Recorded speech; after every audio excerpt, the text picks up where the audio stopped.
everybody. Welcome to another episode of Funjelah. Fun fact, I sprayed some dry shampoo in my hair, but it was not dry shampoo, it's dry shampoo mousse. I had never used that before, but I was like, let's give it a go. And I feel like it did the opposite of what dry shampoo is supposed to do. I feel like it made it look a little more oily than it did before. So if my hair looks oily, sorry. On this episode, we have some fun stories for you. My good friend Melissa Fumero joins us, and you may know her from Brooklyn Nine-Nine as Amy. She was incredible. We tell a really great story of her testing and me also testing for that role on the show. And obviously, she booked it. I did not. And we get into it, and she tells her perspective, my perspective, and it was a great time. I wrote this story in my book, and I was like, I need to tell it to you in person right here. And I did it on the camera for you guys to see. So I hope you enjoy that episode. We get into her gratitudes and her attitude in this industry that she's dealing with right now. And you can also share your attitudes and gratitudes by calling us or leaving us an email. Danielle, give them the info. Yes, so you can leave a voicemail by calling 747-300-5380, or you can go to anjelah.com and submit a message there, or just email us the old-fashioned way at funjelahpodcast@gmail.com. So don't forget, I'm on tour. Go to my website, anjelah.com. Get your tickets to the family reunion tour, and I hope to see you soon. Until then, enjoy this episode of Funjelah with Melissa Fumero. So happy you're here. I'm so happy to be here. I'm just so happy to see you. I know. We were trying to figure out when you got here how long it's been. And it's been a long time because did you see me when I was pregnant at all? I don't think so. See? And then Rosie's 2. So then add, 10 months onto that. Yeah. I feel like the last time I saw you was at one of the Latina events years ago when it was like first starting that we were getting together. And I know we saw each other at Gina Rodriguez's house a long time ago. I think she held like the first one at her house. Yeah, that was the first one. But I saw you a bunch of times after that one. Yeah, so we had to have seen each other at like an event or something. Like before the pandemic? Did you ever see me pregnant? No. Oh my God, girl. Axel's 5. Oh, see? It's been way too long. Well, yeah, because the pandemic was... 5 years ago. He was a pandemic baby. Oh, yeah, I didn't. Then you got pregnant shortly after that. Yeah. Mm-hmm. Maybe. How many kids do you have? I have 2. 2, okay. Wait, weren't you at the White House together? Or no, I couldn't go to any of the White House things, and I kick myself to this day for not like moving mountains to try to go. Because who gets invited to the White House? How many times will that happen? That was pretty incredible. Yeah. Fun fact, I was pregnant. Flaming Hot. I probably saw you at Flaming Hot. No, I didn't go to Flaming Hot. Shit. Yeah. I know. It's been a long time. Here's the problem, but not. I don't know. We see each other on social media. Yeah. So and we know each other. So it feels like, oh, I know what's going on in your life. And we like the occasional text and but I haven't seen you in person. Yeah, IRL, in real life, honey. In too long. So... we've known each other for a while, but we really didn't actually meet until those Latina events, right? And fun fact, I know I've shared with you this story before, but I'll just share it with you again about testing for Brooklyn Nine-Nine. Oh, yeah. Okay. This is a good story, everybody. I love this story. Mainly love how it ended up for you. So I also would love to hear what was going on in your life around the time when you were testing for Brooklyn Nine-Nine. Yeah, because you're a part of my test story. Yes, let's do it. Okay, let's talk. Okay, we'll go step by step, right? And then you chime in, tell me what's happening with your life, whatever. Okay, so pilot season, I get this audition. It's going to be a great show. The script is hilarious. You're like, oh my gosh, let me in there. And they're like, okay, they want to test you, and they want to test you for 2 different roles. And I was like, they're like, there's going to be 2 Latinas. I was like, wait, unheard of. Hold on. You're going to let 2 of us at a time on one show? Can you repeat that? Put it in writing. Yeah. So I was like, oh, snap. Okay, so they're like, okay, we want to test you for 2 different roles. And I was like, oh, she about to book one of them. Okay. You're gonna test me for 2? Which one you want to give me? Okay. Confident. She was ready. She was booked already. I already was like blocking out my calendar. I was like, well, I'm going to be filming a pilot.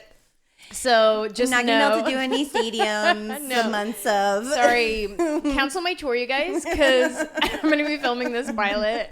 What's your character? I don't know. They haven't picked yet. Yeah, they're gonna let me know. Yeah. No, they haven't picked yet. Okay, so I go to this audition, and then it's now time to go to the test that was at Universal. Yes. Okay, and what's your situation going on during this time? Okay, so my pre-text to your side of the story is, I don't know if I ever told you that you were one of the first comics I ever saw in LA. At my show? Yes. No way. Years before, like maybe a year or two before testing for Brooklyn, I was out in LA. I would fly out to LA. I lived in New York at the time for pilot season. And I had just done this little indie comedy, I Hope They Serve Beer in Hell, with like Jeff Stoltz and anyway, and one of the girls that I met on that movie, I called her when I got to LA because we just wrapped the movie and I didn't know anybody in LA. So I was just like calling these actors I had just met on this movie. And I think her name was Elise. Anyway, she was like, oh, I'm going to a comedy show to go see my friend Anjelah. She's great. Why don't you come with me? And I was like, great. I love seeing comedy. And so I went, and you were incredible. And I was like, this is one of the funniest people I've ever seen in my life. I was upset. I was crying, laughing. Love. And I was like, she's Latina. Like, this is like all the things. After that, started like following you, watching your YouTube videos. So I was like so well aware of you. And then I walk in to the screen test for Brooklyn Nine-Nine, and none other. There's only one other person in the room, and it's you. And I immediately am like, I'm like, that's who's gonna, and they give you at these screen tests like your 6-year contract to sign.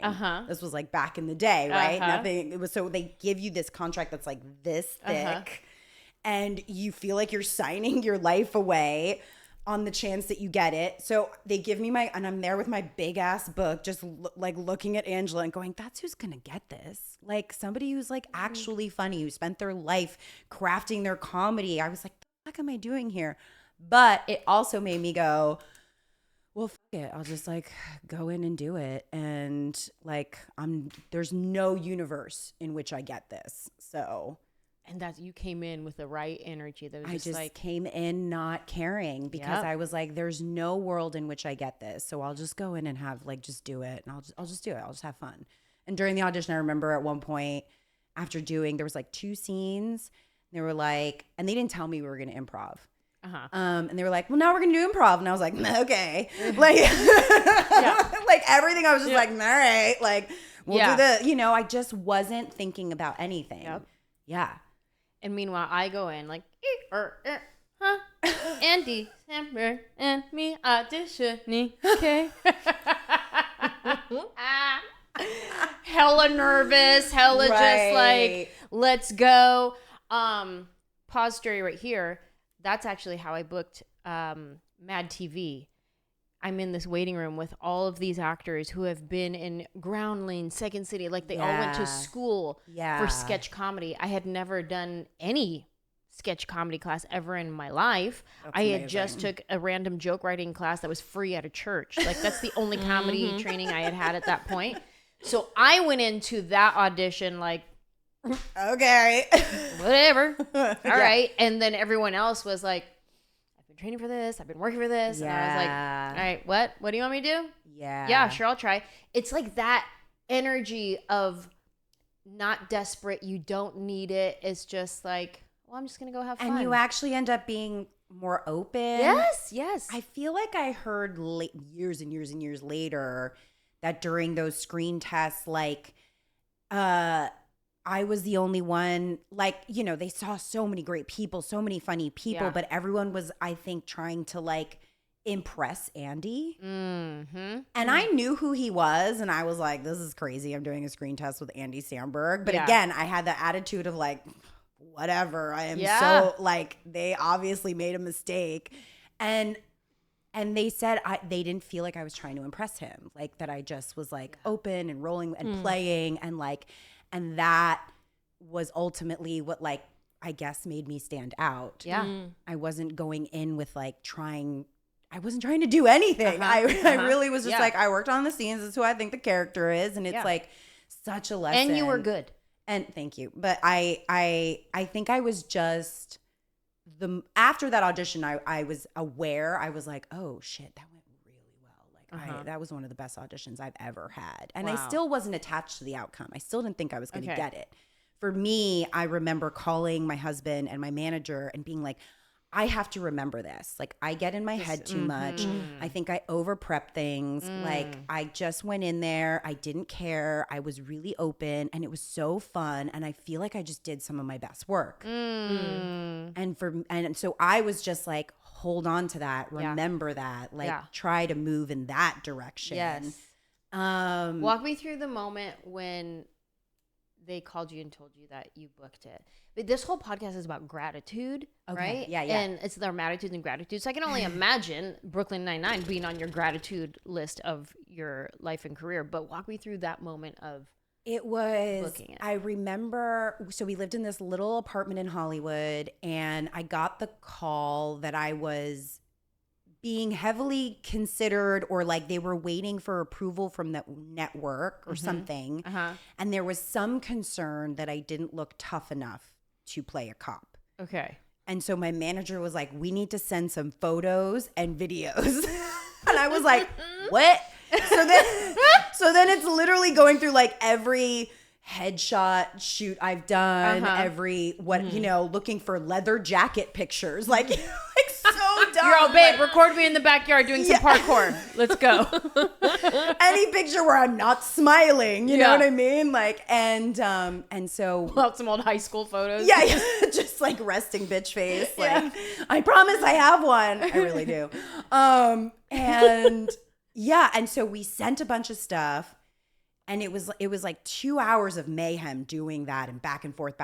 And then my manager was like, all right, it's almost the end of the day. Like, we're probably not going to hear like till tomorrow, just chill, know that we did everything we could. Yeah. And then they called like an hour after that. And I just collapsed onto the floor of that dingy little apartment. And sobbed. And my dog was like, are you okay? And I just couldn't believe it. It was my first pilot also that I'd ever booked. And so it was hard to grasp in that moment. I don't think I knew how like life-changing it would be. I mean, because at that point you booked a pilot. You didn't know you booked a hit television show. It was just a pilot, but I had been in LA for a year. And so I think it was, okay, we did the right thing by coming out here. There was like a lot of, I guess, there was gratitude for sure. And there was also like validation. Yeah. Of like, this is going to be okay. Yeah. Like, I'm going to work. We did the right thing coming out here. Like, it was all those things. And then I was so terrified the entire pilot process. Really? Oh yeah. Then it turned terrible because now I have to do it. Oh. yeah. Now I have to do it. Was it a fluke? Was that? Yeah. Are they sure? It was me that they wanted.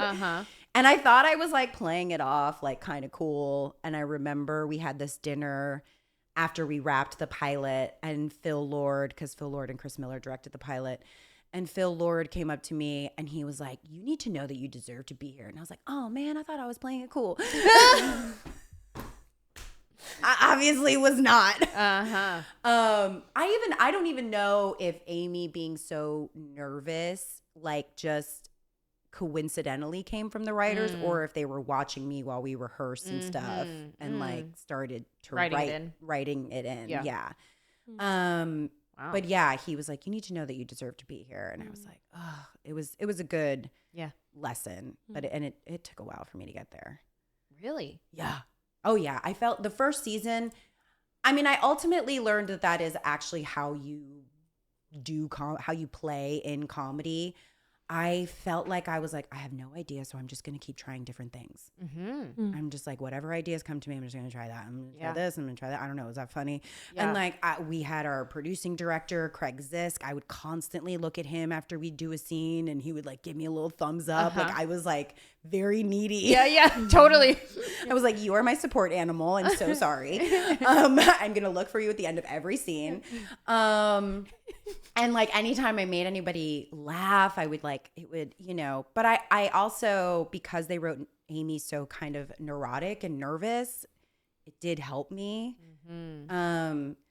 But yeah, that whole first season, I was convinced I was going to get fired or found out. Like my imposter syndrome was real high. Yeah, That's found right out. there. Yeah. Mm-hmm. And I was just trying not to get fired, and I was really trying to watch everyone too. Yeah. You know, Yeah. like decode, like, what is this that Chelsea does and Joe does and Andy does, and you know, and really like listening to them and the writers discuss scenes. So like I treated it like school too. Yeah.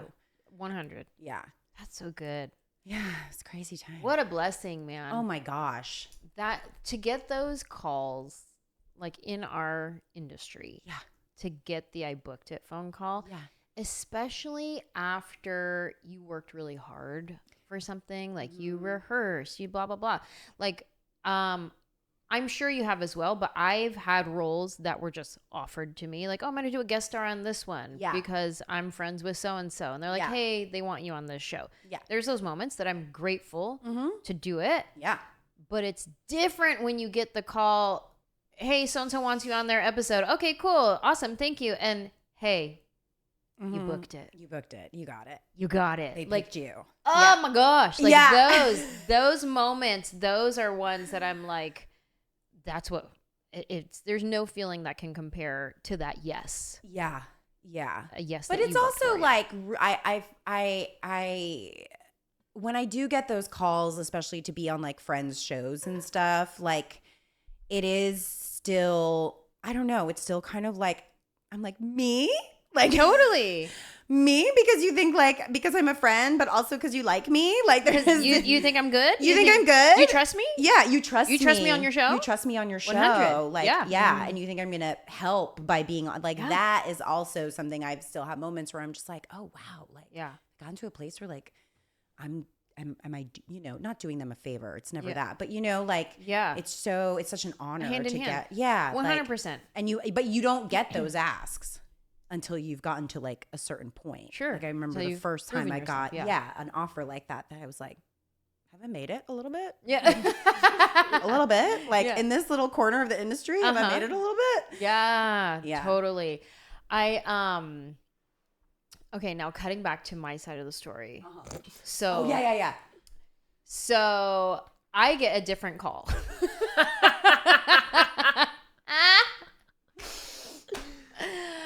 Hey Ange, which one did I book? See, that's the thing. The thing is though, you didn't get either one. But you helped the girl that got it. But listen, we want you to know you're an inspiration. Okay, you're an inspiration. They're like, if there was a spot for a third one, it would have been you. This show would not have happened the way it did had you not been in that waiting room and not made me go, well, whatever. Yeah.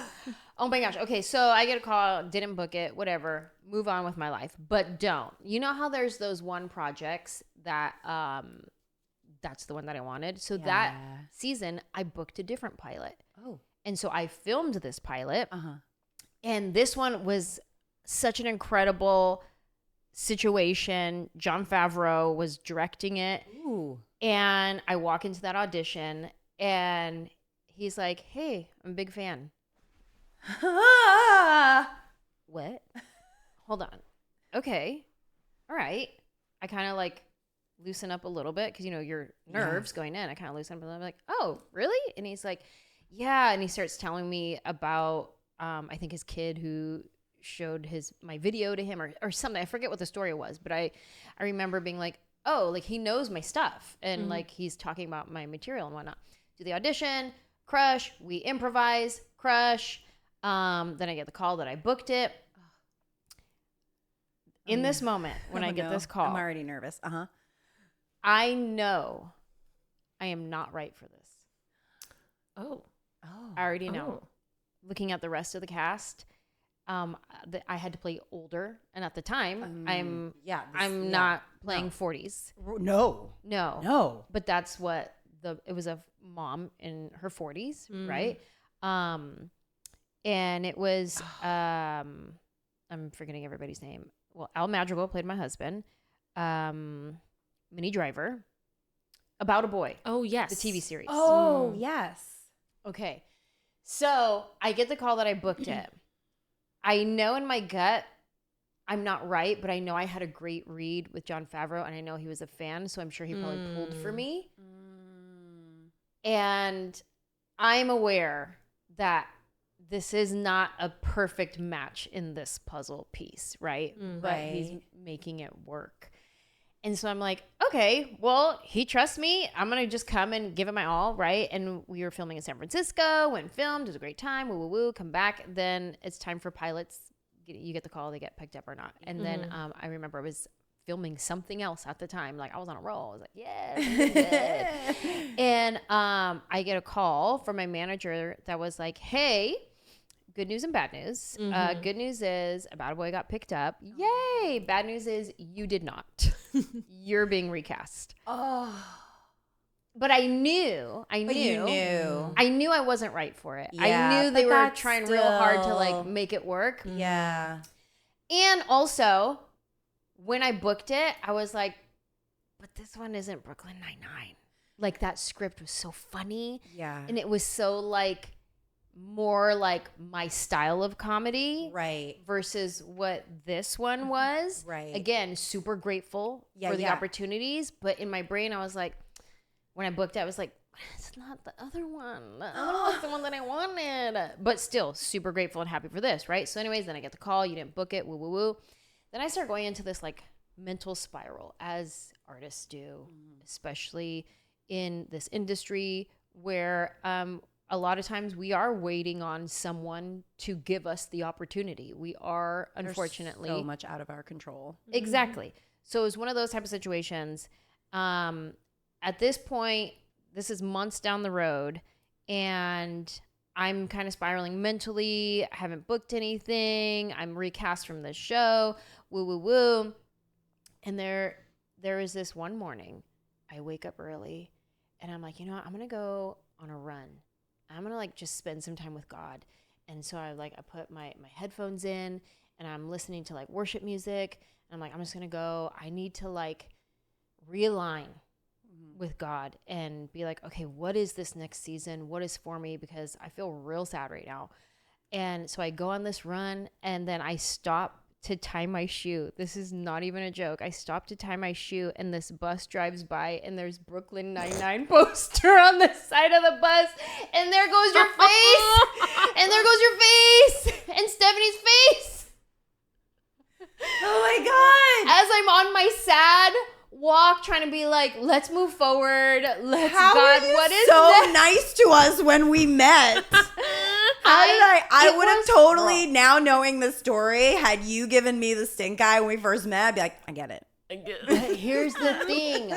In that moment, I started laughing because I was like, you're kidding. Like, Yeah. that was like, it was like the funniest joke. It was almost like how I'm a jokester. I felt like it was like God being a jokester. Yeah. Girl. Just like, yeah. It's not that deep. Whatever. It's not that deep. Mira, Just look keep at- going. Look, there you go.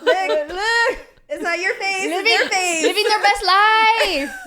Just get up. Let's go. But I remember it being, I think I wrote about it in my journal for sure later that day, because I was like, that's unreal. Like, I'm going on a run to like, and I'm thinking about the show that I didn't book, and I'm sad, and I need to move on, and it's blah, blah, blah, blah. And then you guys go. Unreal.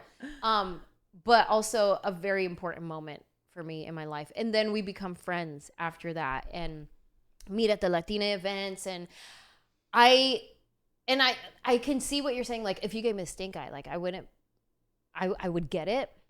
But it's never been about that Yeah. for me. Yeah. And I'm like, I love to cheer on, 100%. and I didn't book it because it wasn't mine. Like, period. In Right. everything that we try for, I didn't get that promotion because it wasn't mine. I didn't end up with this guy because he wasn't mine. Like, period. So it's one of those things where it's like, I love to cheer on my friends, and even if we at the time weren't friends yet, those who are winning. And it's like, you sow that into people, you sow that into the universe, you sow that into community, you sow that good. There's room for all of us. And when you're sowing that good, you can't help but reap. You reap the good that you sow. But anyways, I know I had mentioned to you, we talked about us in the testing process, but I never shared my whole story with you. And I think I even wrote the story in my book. I'm almost positive I wrote all these details in my book. I'm pretty sure I did. But I wanted to share it with you personally, so you know how connected we are. I know. We'll always have that connection. It's so, and I love that we both have like two. We both were we were meant to know each other. 100%. Yeah. Like our paths were meant to cross. What? So like I said, this podcast is about gratitude, and we always do like one matitude. That's the thing that's making you mad these days, getting on your nerves, something that's bothering you. What is one of your matitudes these days? Oh gosh. I'm like, which one do I pick? Oh man. Sorry, I'm taking so long to think of one. Oh, get a good one. You know, just because we were just talking about it, I'm like a little mad sort of at our industry right now. And I feel like there's a lot of urgency with most people in our industry, but also not. I'm just like, where is the movement? Like, where is the energy? And you know, and this is I just had a show that I deeply cared about and believed in, got canceled. And I think we're a little bit in this culture of like, if it's not a hit, we're like moving on, you know, like what happened to giving a chance, giving something time to find an audience, giving something time to find itself. We all know, like, you know, everyone hated Seinfeld the first season. And like, even, you know, Parks and Rec and even Brooklyn, like, really took time to kind of get rolling. And I don't know. So I'm trying to like, it's just like annoying me a little bit. Just I'm wanting for like more risk taking, creativity, and not just like, I'm not exclusively talking about that show. You know, I feel like there's been a lot of shows in the last couple years that I thought were great that didn't make it. And and I'm just like, we gotta start taking risks again. You know, and you know, there's been some great reboots and there's been some great stuff made out of IP, but it feels very tipped in that direction. And then you have original stuff like Sinners breaking through and like, you know, certain shows, and I just want more of a balance. I don't know. It's just like a weird time. It's a really weird time. And I'm struggling to like stay, I guess, hopeful and inspired and like, that's hard. Yeah, you know. And I feel like I have in the past been pretty good at that, but and maybe it's cuz like, I don't know, the place I'm in my life and I have kids, but I'm just frustrated. And it's that lack of control too, you know, and you try to get in the driver's seat and as much as you can, but that's also really, really, it's really hard to develop. It's really hard to produce. It's really hard to get things greenlit. Yeah. It's really hard to get things financed. Yeah. And also, sorry, I wish I had a funnier one. No, this is good. That our industry is like being stolen by AI in multiple directions. Yeah. So it's like, I can understand why the people are so scared to take risk, like these executives and stuff, because they're also on the chopping block. Right. Yeah. Everyone is literally afraid to lose their jobs. Like, I completely empathize also. Like, on the other hand, like, I get it, and I get everyone's just scared. Everyone's just worried. Everyone doesn't know. No one knows what the answer is, And I don't know. I feel like people have just stopped listening to their intuition and their gut. Yeah. Which is, I think, what actually drives this business when it is at its healthiest and most robust, is like that's the most people are just listening to their gut and, and taking more chances. So I think we'll get back there. I'm hopeful. I try to be. I think we're in like just a weird transition from like that started during the pandemic and we're still in it. But yeah, it's finally, I think, you said something very interesting right now when we need to get back to listening to our gut. I think also it's hard to listen to your gut when our mind and our eyes are constantly stimulated with scrolling, with streaming, with always having, and I'm 100 guilty of this. Always having something on. Let me put a TV show on in the background. Let me stay busy. Oh, I have a to-do list. Let me just scroll for a few minutes, then hit my to-do list. It's rare that I'm taking time to just tune in and listen to what my gut, what my spirit says. Because there's this new article that I'm supposed to read that somebody emailed me. There's this new thing. So I can imagine somebody being at like an executive level that's constantly being thrown like, read this, show this, watch this, blah, blah, blah. Look at this person. You need to be aware of this person, blah, blah, blah. And don't forget this person, blah, blah, blah. And they're trying to keep their job, and all this info is constantly coming in. That's got to be hard to listen to your gut in decision making and listen to your spirit. Like 100%. What even is my voice versus all the chatter that is constantly going on? I think that's like at the executive level, but also just like anybody even watching and listening to this right now, we're constantly receiving information that it's hard to listen to your spirit and your gut in whatever decisions you're trying to be making. Yeah. It's a weird time. It's a weird time. Yeah. The world is literally on fire. Yeah. And, like, and we're just like, I just want to make a good show. Like, like, it's just, it's hard. It's hard. Yeah. All right. Let's move into gratitude. Let's do that. Take that and do what you will with it. Ooh, sorry. Moving into gratitude. I want to know what you're grateful for in your life, from anything from childhood to in your career to your family to a mentor. What gifts that you have? What are you grateful for in your life? Oh man, I mean, so much. You mentioned childhood. I think I'm one of the really lucky ones that had a pretty great childhood. Daughter of immigrants, horror stories from the homeland, notwithstanding. Yeah. But my parents really worked really hard to give us everything they could, and very much had the immigrant mentality of like, we came here so you could be free and do and chase your dreams and do whatever you wanted. And so while it did take them a minute when I was like, I'm going to be a performer, I'm going to be on stage, or I'm going to act in movies, I don't know, one of those.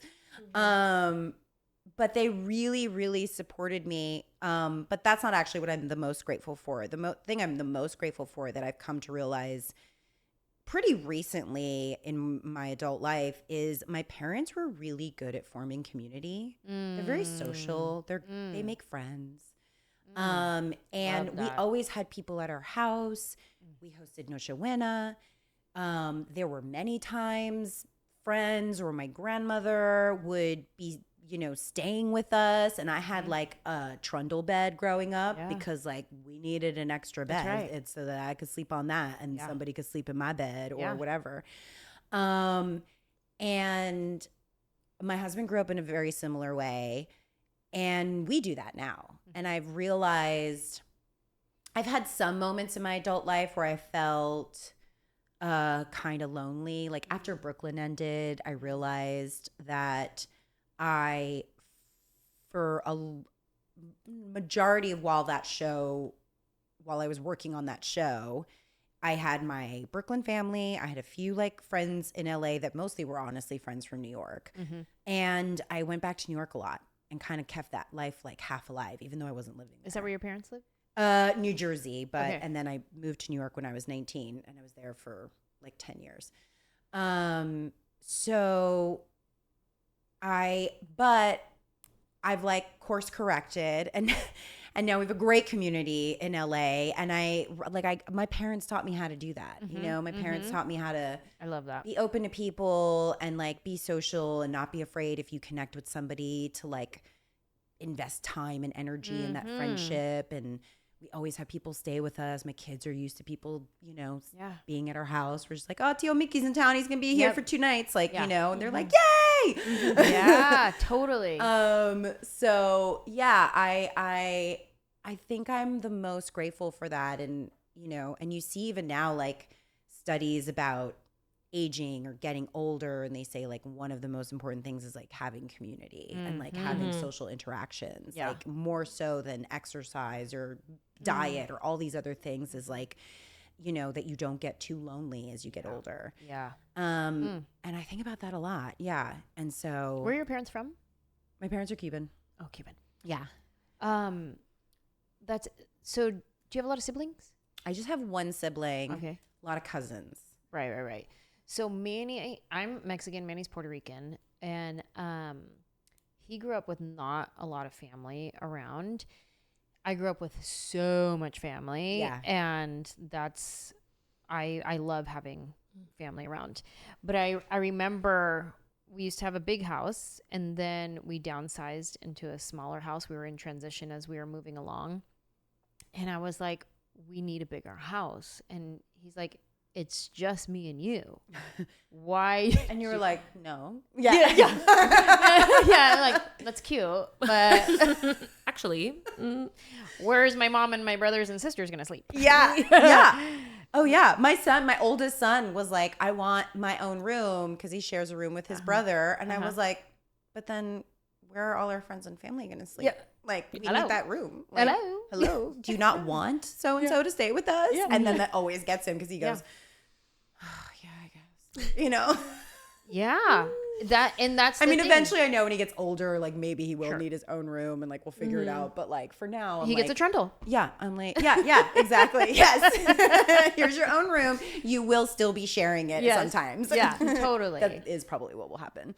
I love that. I love community. And that's always been the hardest part of like decision making. We were just talking about this recently because we were trying to get Danielle to move to Nashville. And she has a great community here. And so like that's the big fear of leaving. Yeah. And same thing, like when I first left San Jose to come to LA, I'm so close with my family. Like not just mom, dad, siblings, but cousins, aunts, uncles. We get together every weekend. We get together on Thursday just because. Like huge family. And to leave that, it was devastating. And I'm thinking like, well, then I won't be able to go to my brother's football games. And I won't be able to go to so-and-so's birthday party, blah, blah, blah. Just taking that risk of leaving community is hard. But then when you trust, like you said, your parents taught you how to do this. Like, this is who you are as a person. You're open, you're vulnerable, you're hi, you're yes, it's me. Do you want to come over?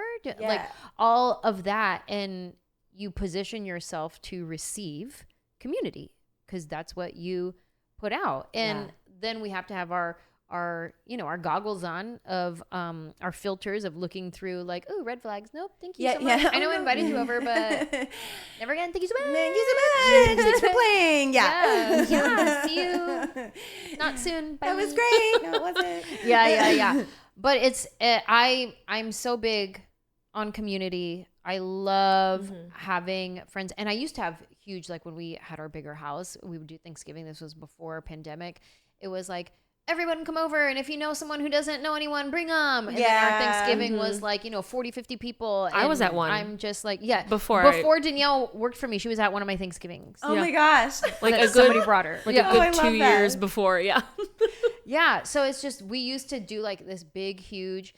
And then after the pandemic, and also as I got older and I realized I didn't have enough of me. It does get harder as you get older. To give out. And when you become a parent, yes. And then becoming a parent. Then it became real essential. Who are the essentials? Yep. I'm only in town for 3 days. Yep. So who are the essentials? Yeah. And that's it. That's and we're going to do dinner, and typically I'd be like, yeah, whoever, bring whoever, and I'm like, no, boop, boop, boop. Yeah. Y'all want to come? Don't tell anybody. Yeah, exactly. Yeah. Private invite. Private invite. Yeah. This invite is non-transferable. No soch. Put your phones at the door. Put your phone. Yeah, we will not be taking pictures. Yeah. It becomes different as you get older and you have kids, but it's still so important. And then I'm at the place too where I have to make new friends because I have a toddler. So I have to find friends her age that she can hang out with, and then I have to be friends with the moms and whatever, and to find those play moms that whole you game. Can, but hopefully find moms that I'm like, okay, we can actually be like a real friend. Yeah. When that happens, it's great. Yeah. And I feel like I have a couple of those. It gets better when they get older too, I think, and like more into school age so. and stuff. Yeah. And That's it's weird too. I find some of the kids that my son connects with the deepest, I almost always like the parents. Oh, that's good. Yeah. Which makes me feel. I mean, I guess you would have similar personalities to your kids, so and I think like that sometimes they oh, your family reminds me of mine a little bit, or and they are sort of attracted to that, and then you reap the benefits. Yeah, not all the time. Yeah. So you have a 5-year-old, and then how old's your and a 9-year-old? 9-year-old. Do your kids, are they allowed to do like play dates at other people's house? Yeah, the 9-year-old for a while, and the little one, there's a couple family. He's only 5. Yeah. I don't think I did drop off play dates with my oldest this young, but like, there's a family whose middle son is also friends with my 9-year-old. So like, I know them very well. I'm comfortable dropping Axel off there, and they'll drop also their 5-year-old with us. But we're still most of the play dates with a 5-year-old are like with the parent as well. Yeah. Or I stay. Yeah. I feel like I am definitely a helicopter parent. I'm only 2 years in. You're only 2 years in. I'm only 2 years in, but also like I cannot imagine just being like, okay, I'll come back and pick you up later. Me personally, like I have a hard time loosening the grip. Yeah. But usually I think it's like a slow natural progression, It's like you do a few play dates with the same family. Yeah. You're like, cool, they're not crazy. I like them. They're normal. Yeah. And then your kid gets a little bigger, and then it's like, okay, well, I actually have something to do. Like, can I drop off? And then like it just sort of happens. Yeah. But I feel like that's sort of with my first how it kind of, there was a progression. Now he's at a tricky age because if he has a new friend, I do have to like meet the parent at least. I'm not dropping him off somewhere. I don't know the parents. Yeah. But yeah, but also, girl, those drop off play dates, great. Yeah. Great. Yeah. Like 2-3 hours to yourself to do whatever that you had already planned to like hang out and play with your kid, and they're off like having a great time at somebody else's house, and you can like do whatever. Yeah, it's great. They come back all tired. They don't want to play with you because they just played. Yeah. And they're like, I want some quiet time, or I'm just gonna chill. And there's a whole brand new life waiting for you, girl. It's great. It's great on the other side, trust me. And I was like, I feel like Rosie's super independent too. I feel like she would be like, Mom, I gotta go at 5. Yeah. Right. Yeah. That's cool. Because she's an only child, so she's gonna have to be independent, you know? Right. I can't always be, let's just sit and play Legos. You know, I could do that sometimes. Yeah. Not. I'm gonna have to let you come up with an imaginary friend. Oh, you know what I mean? 100%. Her best friend right now is her cactus that repeats what you say. Oh, yes. And it like dance and it just repeats what you say. Yeah. Best friend. Like she's in the bath and then she remembers that her cactus is out there and she'll go, cactus! Just so she can hear it say cactus back to her. Oh my God, it's like she's talking to it. So cute. Oh, it's her best friend. She loves, and she'll like smile at it. I'm a and play big with fan it. of like, I played with you earlier. It's time for you to play by yourself. Like, Yeah. Yeah. You can't just like always rely on me. Also, I don't want to play. Yeah. I don't want to play. I'll sit and color. I'll sit and do Legos. Yeah. Let's do something therapeutic. Yeah. I'm not going to dress up and have a like Jedi Knight fight with you. Like, first, you're going to kick my ass. And then secondly, and then I'm going to get mad and you're going to hit me too hard with the lightsaber. And because boys are crazy. That's what I hear. So, yeah. Our house is loud and chaotic. Is your husband also Cuban? Yes. So everyone's yelling. Yeah. As just like a basic form of communication, you know? The amount of times I hear, Mom! And I'm like, what? And he's like, I'm hungry. I'm like, why did you say my name like that? And then we're both just yelling, but we're conversing. Yeah. Is one of your boys like you and one like your husband? Are they both like they're their of own both people? Mixes. I think the older one is more like my husband. And the little one is a little bit more like me. The little one's like kind of a delightful weirdo, and he like has no problem playing by himself. And I'll catch him like we went to the beach recently, and he was playing the whole time. And then at one point he was like by himself playing, and he was like fully. Oh no, we weren't at the beach. We were at we went to New York recently, and it was actually at a playground in Brooklyn, and he was like walking around talking to himself, and I was like, yeah. Yeah. Cutie. Just like, you know, and my cousin was like, oh, he's in his own little world. I love that. Yeah. Little cutie. Give me another grateful in your life. Something that you're grateful for. I think, again, going back to my parents, I think there is a grit and a toughness that if your parents, in my case, there's many different kinds of parents and cases where I'm sure this is true too. But most of the time, if your parents are immigrants, I think that there's a toughness and a grit that comes from, you want to talk about trauma? Right. You want to talk about problems? Yeah. That comes from that a little bit. But I think it does give you a sort of a healthy perspective. But it also gave me like, my parents went through stuff. You know, my parents left their homeland during war and everything they knew, you know. Even my husband came when he was 8, you know, and said goodbye to his grandmother at the airport thinking he'd never see her again. Like, you know, that you sort of, there's part of, for me, it did like if they can handle that, like I can handle, you know, whatever's in front of me. Like this is not a big deal, you know?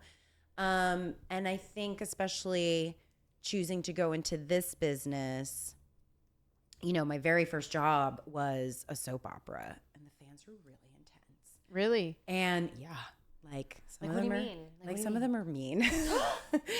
Like they think you're the character. Like they think you're the character. Wow. And this was the day of you know, internet is like new. This makes me sound so old, but like internet's newish. So there's chat rooms and message boards talking about the show. and there's people just trashing you on it, Oh, how you're no. like a terrible actor. And then there's also like handwritten fan mail that like you get from my jail God. or like you get from angry fans. And No. and I was so young. I was 21. Wow. I was Wow. a baby, but I like really had a sense of humor about it. You know, like I got this letter from jail once that was really funny, and I hung it up on the bulletin board in the makeup room. And I was like, "You guys, be jealous, please be jealous." You know, or like another one where someone's guys, screaming at me in I'm getting all married. caps, and I'm like, "Who got a more hateful letter this week?" You know. Wow. You know, I mean, there were times where it did, you know, bother me. Where'd you film that? In New York. Okay. Yeah. So how long after you had moved to New York did you book that? Well, I moved to New York during college. I was going to NYU, and I started auditioning like my last semester of college, and I booked that like right on my last day, which was crazy. Yeah, That's cool. it was crazy. And then you were on for a long time. I was there for 4 years. It was a 4-year contract. So I was there for 4 years. Wow. I told them I didn't want to renew my contract. I stayed on, I think, for like a few months past it to wrap up storyline. Because I think they wanted me to stay. I don't remember. How did you exit? How did I exit? I think my character moved to Paris or something to like work in fashion or something like that. Yeah. Yeah. And then it was like 5 or 6 years of struggling until Brooklyn. Wow. Yeah. Just like guest stars and a couple recurrings and a couple super ultra low budget movies. Yeah. And yeah. Were your parents so thrilled when you booked that soap? Like you're still in school, like you're fresh. Yeah. Yeah. Because I think They were like, oh, thank God. Yeah, literally. Like, oh my God, like maybe this is actually going to happen, you know? Like they were psyched. And then they were like, what is it? It's on during the day. I was like, it's like a novella. And they were like, oh, okay. Yeah. And, you know, and then they would, I think, just watch my scenes. It was always funny when my mom was like, it's not very good. You know? I was like, well, it's like it's the style, it's the genre. I was like, we're doing an episode a day. Like, how good can it be under these conditions? One take per scene, shooting 6 episodes a week. Like, it's on every day, year round. There's no hiatuses. I think now the soaps take hiatuses, but back then there's no crazy to hiatuses. think. And like, Wow. who could write a show Right. that's really good? You know, they're just like trying to keep this interesting. That is wild. too I forget good. about that, Yeah. soap operas. Yeah, that There's it's maybe, every like- day. It's every day. And then there's maybe like 2 or 3 bigger storylines that they invest more time and energy in a year to be What if you like, get sick? What do you do if you get sick? They write "Girl, you out? You work. What do you Oh. mean if you get sick? Like how sick? You got to be in the hospital. I don't know. You got to be in the hospital. Wow. Yeah. Oh. I've worked with a fever, with Wow. everything. Yeah. Gosh. Yeah. Even on Brooklyn, the Lin-Manuel Miranda episode, I had strep throat. No. But we had Lynn for 2 or 3 days. Like, I couldn't call out. No. We lose Lynn if I call out. Like, the whole ship sinks. So I was on so many drugs. Wow. And I was breaking a fever in between takes, and makeup's patting all the sweat down on my my face. gosh. And then I'm like shivering in the next take. And like, yeah. And then in you poor thing. the scenes where I'm dancing, every time I see those scenes, I'm like, God, girl, you're so skinny because you hadn't eaten in like 4 days. Oh my gosh. That's wild. Oh my goodness. Oh my God. And then I remember that week too. It was right before Stephanie Beatrice's wedding.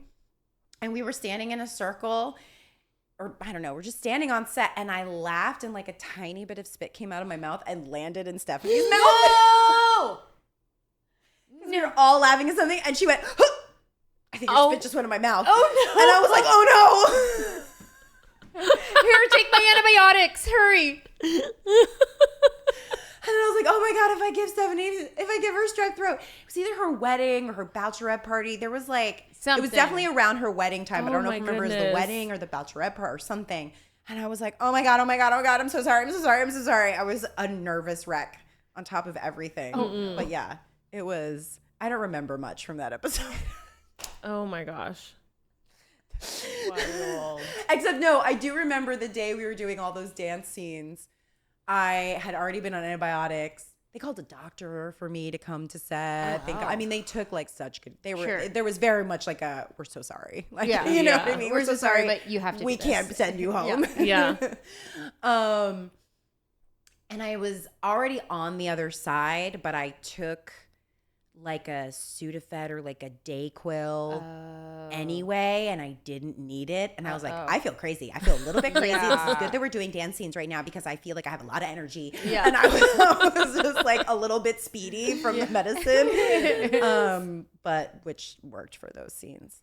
Do you have a favorite memory from Brooklyn Nine-Nine, or like a moment of just like delirious laughing? Yeah, I think my favorite moments are like those off-screen moments, you know, where we were either delirious at 2 a.m. or the one I've told before is there was a scene where we were all in the evidence room and it was me and it was like half the cast, but I had Chelsea next to me, and Dirk, who played Hitchcock, had to do like a rap song, like 2 lines of a rap, and then someone cuts him off, and the way he like went for it killed us. Could not stop laughing. We were shaking. I had tears coming down my face, and then I think I'd have it together and I would feel Chelsea's arm like shaking, and I and then we'd lose it again, and it got to the point where like the crew started to get annoyed with us. Like They're like, please lock it up, girls. Like, we know it's funny, but like I can't even remember what the rap was. And he was like making like a gun, and he was like doing this. Oh my God. And I don't even know how we did it. But yeah, it was so fun. We were a mess. But moments like that it was just those are the moments. So fun. Yeah. Was there anyone on set that was your like not safe space, but they were like your person, like your bestie, I mean, they all kind of were for different reasons. I mean, Stephanie and I definitely clung to each other a lot throughout. Like, you know, in the beginning, like you said, we were like, there's 2 of us. Like, they're definitely getting rid of one of us. Yeah. Right? Like, there's no way this lasts, you know? So we bonded very early, very quickly, and she was very much my person. There were also days where it was Andy, like he's a crazy like people reader. So I just walk into work sometimes and he'd be like, "What's up? What's wrong?" And I'd be like, "What? Nothing. I didn't do it. I didn't say any. Fine, something's wrong." Yeah, you know. Yeah. And Joe too. Joe and I. When he, you know, there was a moment where he pulled the whole cast into Andre's office and told everyone that he was expecting a baby, and I was pregnant also.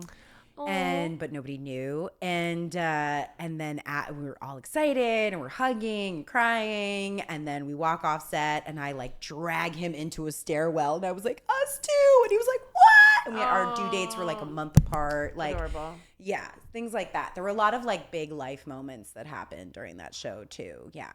We were all at Joe's wedding, we were all at Steph's wedding. Like, yeah. So that was your community. A crazy time. Yeah. Mm-hmm. Do you still keep in touch with everybody? Yeah. Yeah. We do. Cool. Yeah. That's awesome. Where are we at, Danielle? Right at the hour mark. Okay. Do you have a voicemail? Not a voice. I don't have any more voicemails, but I have an email. Some emails. Okay. Mm-hmm. We listen to a voicemail or we read an email from a fan or a listener who has told us what they're grateful for or what they're mad about. Love it. And sometimes it's a question of advice. What do you have for us today?